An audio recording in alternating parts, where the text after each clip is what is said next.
Hey guys, welcome back to my Mediterranean series. Today I have a special treat for you. I'm going to be showing you how to make spanakorizo. This is a Greek spinach rice dish. It tastes just like spanakopita. It's one of the best things you will ever try in your life, and also one of the easiest things to make. So let's go.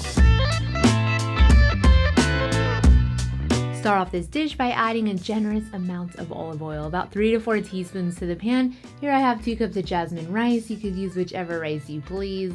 Now that I think about it, I don't even think they have jasmine rice in Greece, but this one is highly recommended. Slightly fry the rice and get it nice and toasted. Once you see it sticking together, add some green onions, and it's already starting to smell so good. Lastly, add the spinach.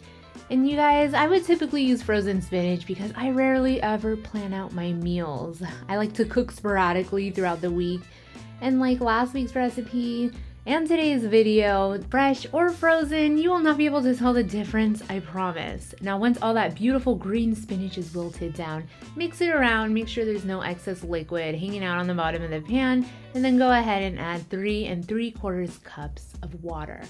And then this is 3 teaspoons of chicken bouillon. You could substitute it with vegetable broth or chicken broth or simply just salt.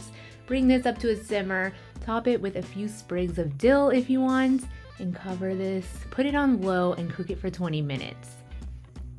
Oh my gosh, wow. I cannot express how good it smells in here. You guys, you know us Greeks, we put lemon juice on everything and feta cheese.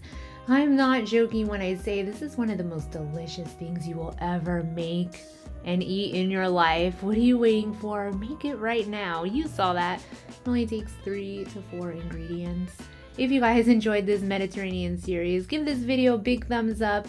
Leave your comments down below if you try it out. And as usual, stay tuned for more quick and easy recipes, all of them always with a unique twist.